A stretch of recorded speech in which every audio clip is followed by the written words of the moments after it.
welcome back. If you're new here, my name is Becca and today I have the top 10 series I would like to read from my TBR.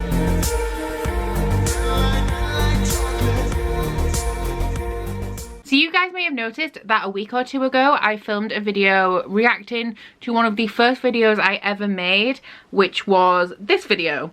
The top 10 series I would like to read off my TBR. For that video, I had very specific criteria, and that was these were series I had on my TBR that yes, I wanted to read, but I also owned multiple books in the series even though I had not started them. Now, if you have been here a while, you may notice that I am a very series oriented person. I love series. I don't read a ton of standalones. I like big sweeping epic worlds with lots of content to sink my teeth into. So I do have, like, I haven't counted, but I'd say at least 70% of my books are series. Even if you don't include second and third books, if you just count like every series is just one book, I would still have more series than standalones. So I thought I would make this video again and maybe react to it again in a year or two. And these are just the series that I own at least one book of that I just really want to read. I have done it a little bit differently this time because I have changed my spending habits. The way that I justify my spending is that I buy a lot of my books second hand. So if a book's £1 and it's like a book in a series that I already have the first book of, then I will buy it because it's cheap, and it's cheaper than me reading the first book, loving it, and paying full price for the second book. But as somebody who consumes a lot of books, just as an example, this is like almost half a shelf, and there's more up here as well. That is the True Blood series. I think I'm missing one book from it. I have not read a single one, but I bought them all for like £1 each, which is why I have them all. But I just don't have the space for that anymore. So I've tried to be a little bit better about my spending habits, and that was a really long intro. We're just gonna get into the video. It's in no particular order. Most of them are fantasy or sci-fi, and I just really want to read them. So first up is The Last and I'm Sara by Kristen Ciccarelli. This book follows Asher, who is a dragon slayer.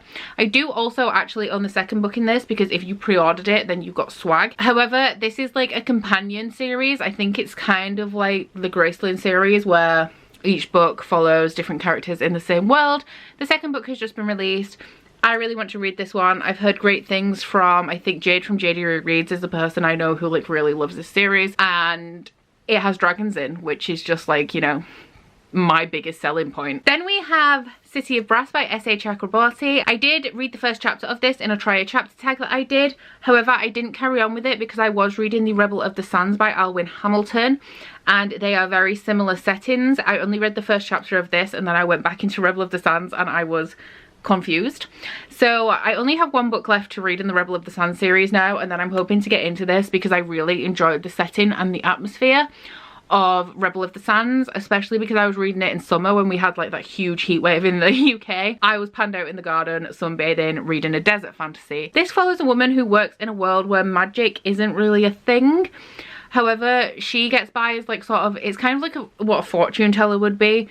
She performs little tricks and like does healings for people. She sort of goes through the rigmarole of genie possessions and pretends that people are possessed by genies and that she can banish them to make money. However, she does offer to heal this girl who has been possessed by a genie, and it turns out she actually has. Something happens with the genie. I don't know what. Then we have a sci-fi, Sleeping Giants by Silvia Nouvelle. This follows a young girl who is riding her bicycle and falls down a hole and lands in a massive robot hand. Obviously, that's a little bit weird, and when she is older, she joins the team of people who are studying this giant metal robot hand. There are other parts that have been found elsewhere around the world, and I also believe that the only thing they kind of know about this is that the technology is so advanced that it has to be extraterrestrial. So I'm guessing the mystery of this is, what does this mean? Is it a threat? Why are these robots here? I've heard awesome things about this. I know that it's not similar to Illuminated, but it's told in a unique style, and that is through interview files. So I'm interested to see how that format will play out. Another hyped sci-fi, A Long Way to a Small Angry Planet by Becky Chambers. I don't know too much about these, but I just know that I haven't really heard a bad thing about them. There are 3 different books in the series. I'm not sure if they all follow different people and link up, or whether they just all follow different people. I've heard that this is very character driven, beautifully written. You will love the characters, I've been really into sci-fi recently. I've been reading a lot more of it than I ever have before, and I've been wanting to read a lot more of it. So while I don't know a lot about it, at the moment it is considered one of the best sci-fis, and so I have to find out what that's about. Then we have The Demon King by Cinda Williams-Chimer. This is the first book in the Seven Realms trilogy. Cinda Williams-Chimer is one of those authors who has lots of series that link together, I believe. This is the first one in the best starting point for her world, I believe. Please correct me if you think that another series or another book is the best one to start with this author. I don't know much about these. I think they are young adult, but I think in the UK they may be sold as adult. There's magic, there's a dragon here, which I'm hoping means there's a dragon in the story, and I've heard great things and I just want to read them. Then we have one that Pierre Ford has really clearly influenced, and that is Red Rising by Pierce Brown.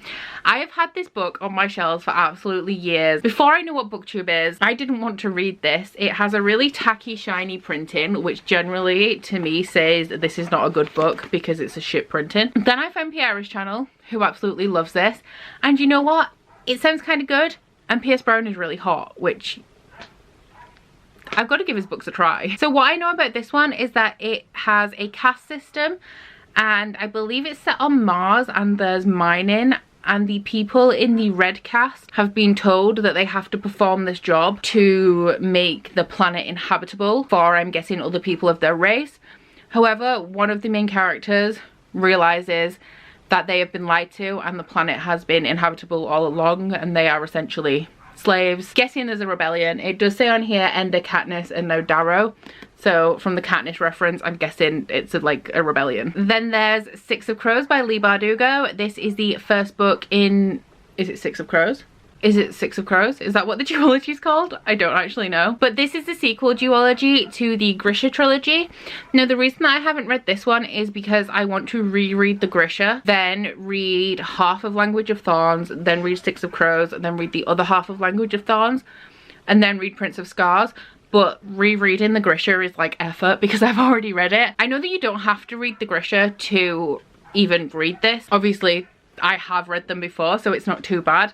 But with King of Scars coming out and me being like absolute Nikolai trash, I really want to re-experience the world and have like the whole Grishaverse series be like a full immersive reading experience for me, so I can just like devour all of the works. This one follows Kaz Brecker. I think it's Kaz who starts it off. I know a lot about these characters because they're so hyped, but Kaz Brecker has to perform a crazy heist for some reason, and so he has to assemble a crew to take that on. I think Murphy from Murphy Napier said that the first 2/3 of this book is really slow character driven stuff with not a lot happening, but it really helps you to connect with the characters so that when stuff does start happening it destroys you, and I'm down for some emotional destruction. Then we have Assassin's Apprentice by Robin Hobb. This is the first book in the Farseer trilogy, another author who has lots of interconnecting worlds like built on a series of trilogies. This is her first ever book, so I believe it's the best place to start, and this follows Fitz, the fool. Is he a fool? I've heard the name Fitz and the word fool together. When I want to read epic fantasies, I don't tend to look at what they're about very often. I like to go off just if people have liked it. I know a couple of people who do really like Robin Hobb, so that is kind of enough with an epic fantasy author for me to start to delve into her world. Another epic and classic fantasy is The Lies of Loch Lamora by Scott Lynch. This is the first book in the Gentleman Bastards series. I thought that it was only going to be 4 books, but I've been told recently that it is actually meant to be 7 books. The 4th book was supposed to be released this year, but the author is struggling with some mental health issues, so it has been delayed. This follows a band of thieves, which I only also found out recently because I thought The Lies of Loch Lamora, I thought Loch was a loch, like the Loch Ness in Scotland, like a large body of water, and the loch was called Lamora, so like Loch Ness in Scotland, this was Loch Lamora. I didn't really think of the spelling of it before, which is different. Loch Lamora is the character's name, and he's a thief, and it is about a band of thieves that get up to mischief. I think it's kind of like The Name of the Wind, but obviously a different character of a different profession. And yeah, I've heard great things. I love this cover. This is the Fantasy Classics edition. It's the 10th anniversary edition. and it's beautiful. And finally, this one could actually be the one that I most want to read. I just keep putting it off. I said in my reaction video, I tend to put off the stuff I want to read for some reason. It's a bad thing to do. But for example, if I had 3 sci-fi books and it's like, okay, I've heard that this one is the best one, this one is the worst one, but I want to read all 3 and like they've all been compared as being like similar, I want to start at the worst one because I don't want to start at the best and be disappointed when I could start at the worst and think it was okay and then continually get better. So this is a book that I keep putting off because I punish myself, and that is Illuminated by Kristoff and Amie Kaufman. Y'all know why I want to read this. Everybody loves it. It's told in mixed media format, which I've just finished Night Film, and I loved the mixed media in that, and that wasn't even like a complete story told in mixed media like this is. Kristoff, another reason. The series is complete, so I can just binge them.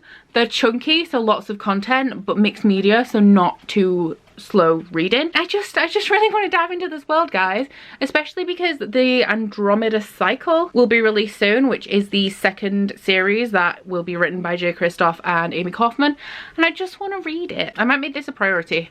We're gonna see. I'm having lots of fun reading challenges in 2019. Like, I'm gonna completely revamp the way I do my TBRs and the way I read, because I'm a goal-oriented person, so I like challenges. I also like structure. I don't believe that I would read nearly as much as I do if the way I chose my books was when I finished a book to walk to my shelves and go, oh, I think I'll read that one. I don't think that would work for me at all. So I'm working on some stuff. I'm excited for you to see it, and hopefully it will help me to prioritize a lot of these books that I've just mentioned. So that is everything for the top 10 series that I want to read right now. Please let me know which of these you want to read the most, or which of these is your favorites, because I didn't put them in any order, so I kind of want to read most of them equally. So let me know which ones you guys like the most. Please also don't forget to like this video if you liked it, and subscribe if you want to. If you head into my description box, you'll find a link to my Goodreads, Instagram and Twitter if you'd like to follow me on any of those, as well as a link to my Bookish body butter and candle website, the Instagram for that, and a 10% off discount code.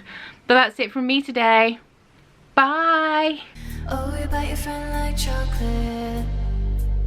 You say you'll go where nobody knows, with guns hidden under our petticoats. We're never gonna quit it, no, we're never gonna quit it, no.